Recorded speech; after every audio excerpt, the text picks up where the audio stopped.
kusoo dhawaada taariikh kooban oo aanu idinka diyaarinay alla naxariistii jannaha ka waraabiya injineer maxamed xaashi cilmi oo xilal wasiirnimo iyo mid maayarnimo ka soo qabtay dalka Soomaaliland. taariikhdan kooban waxa buugiisa warjira ku qoray saxafiga rugcadaaga ee Axmed Saciid Cige waxaana u dhignay taariikhda maxamed xaashi cilmi sidan.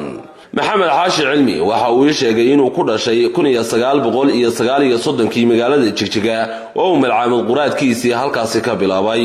waxa uu soo wareegay magaalada Hargeysa oo waxbarashadiisa dugsiga hoose dhexe iyo saraba uu ku dhameystay gaar ahaanna dugsigii farsamada gacanta ee loo yaqaanay trade school. waxa uu maxamed xaashi cilmi waxbarasho u tagay dalka Ingiriiska 1957 ilaa 1960 isagoo shahaadada dibloomada sare ku soo qaatay dhismaha. kadib waxa uu ku soo noqday dalka 1961 waxaana uu ka howlgalay wasaaradii hawlaha guud ee magaalada Berbera oo uu joogay ilaa 1964.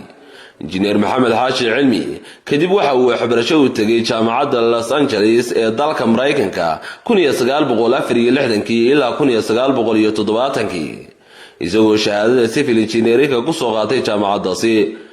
waxa uu dabadeed sheegay inuu ka mid noqday madaxdii iyo injineeradii wasaaradii hawlaha guud ee Soomaaliya 1970 ilaa 1972 markaas oo uu iscasilay wuxuuna u dhoofay dalka Sacuudi Arabiya oo uu ka aasaasay shirkad dhisme oo gaar u ah. waxa uu sheegay inuu ka shaqeynayay dalka Sacuudi Arabiya ilaa 1991 oo isaga iyo rag kale oo ka xusay Professor Cabdisalaam Yaasiin iyo Axmed Ismaaciil Duqsi iyo Xasan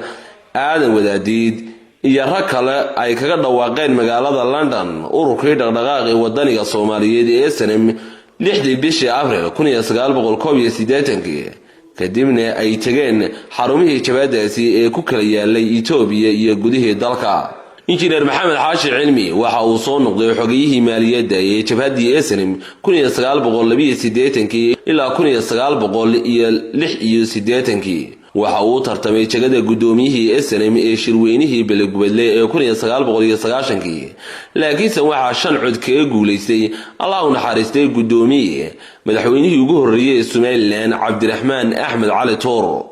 waxa uu maxamed xaashi cilmi ka mid ahaa siyaasiyiintii kaga dhawaaqay gooniisutaaga Soomaaliland shirweynihii beelaha Soomaaliland ee magaalada Burco 18 May 1991 markii ay burburtay dawladii dhexe ee Soomaaliya. xukuumadii Soomaaliland ee madaxweynaha uu ka ahaa Allah u naxariistay maxamed xaaji Ibraahim Cigaal waxa uu injineer maxamed xaashi cilmi noqday tuqii magaalada Hargeysa 1993 xilkaas oo uu hayay ilaa iyo horaantii 1997 markaas oo isu sharaxay jagada madaxweynaha.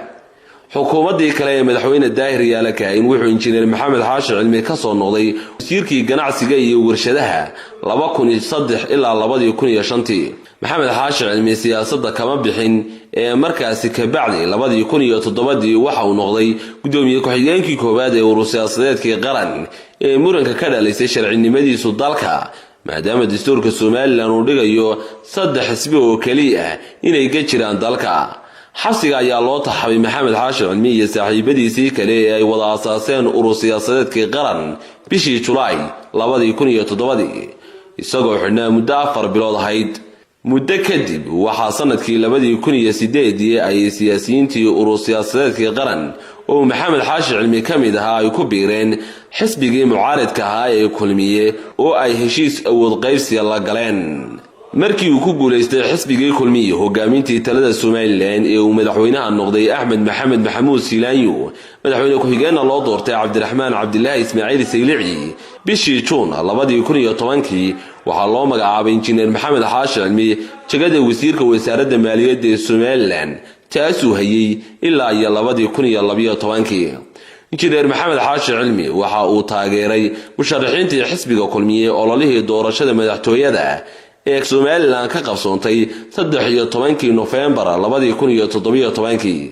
laakiin intii ka dambeysay marar badan ayuu saxaafadda gudaha siiyay waraysiyo toosin iyo dhaliil ah isagoo lagu yaqaanay qof aan la gaban dhaliisha iyo farta oo uu ku fiiqo musuqa madaxda sare iyo hay'adaha dawladda. maxamed xaashi cilmi waxa uu madaxweynuhu ku amaanay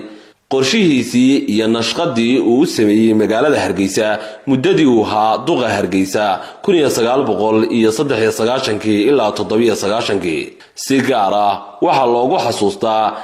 jidadka iyo magacyada cusub ee xaafadaha ee uu bixiyay mujaahidiintii SNM sida Lixle, Maxamuud Haybe, Axmed Dhagax iyo Ibraahim Koodbuur iyo kuwa kale. waxaa sidoo kale lagu majeertaa Maxamed Xaashi Cilmi sidii uu cisbitaalka guud ee magaalada Hargeysa ugu soo korriyay muddadii uu ahaa wasiirka maaliyadda, mishiinada kaliyaha lagu sifeeyo iyo adeegyo kale oo daruuri ah oo uu ka qabtay cisbitaalka guud iyo guud ahaanba shaqaalaha dawladda iyo ciidamada Soomaaliland oo lahaa fikradda loogu kordhiyay mushaharka. Maxamed Xaashi Cilmi dhacdooyinka aan ku xasuusto waxaa ka mid ahaa 28 Julaay 2007 oo ahayd maalin boolisku isku gadaameen gurigiisa si ay u soo xidhaan siyaasiyiintii urur-siyaasadeedka qaran ayaa guriga Maxamed Xaashi Cilmi waxa kale oo yana difaac ka galay dhalinyaro hubaysan oo diidanaa in la xidho odayga. warkaasi markii aan ogaaday ayaana si toos ah ula xiriiray telefoonka Maxamed Xaashi Cilmi markuu ii xaqiijiyay warka ah in lagu wareegsan yahay oo xukuumaddu rabto inay xidho oo dhalinyaro hubaysani diidan yihiin boolisku inay guriga galaan. ayaan Maxamed Xaashi Cilmi ku yidhi, Maxamed oo adeer haddaad ogeyd saaxiibada Dr. Gaboose iyo Jamaal Caydiidba iyaga ayaa iskeeyay maxkamadda Hargeysa oo ila soo hadlay. Maxamed Xaashi Cilmi dabadeed waxa uu ii sheegay inuu isna tagayo maxkamadda wuxuuna u sheegay dhalinyaradii inay iska dareeraan. sidaas ayuuna ku baajiyay Maxamed Xaashi Cilmi maalintaasi isku horumaad hubaysan oo sababi gaaray dhibaato. Maxamed Xaashi Cilmi iyo saaxiibadiisii kale ee ururkii qaran waxa la soo daayay bartamihii bishii Diseembar 2007 kadib markii ay muddo 4 bilood ahayd ay ku jireen xabsiga Mandheera. injineer Maxamed Xaashi Cilmi, Professor Cabdisalaan Yaasiin iyo rag kale oo ay saaxiibo yihiinba waxay aasaaseen kulan ay u bixiyeen madasha toosinta oo sanadihii dambe ay fikradahooda xaaladaha Soomaaliland iyo mandaqada halkaas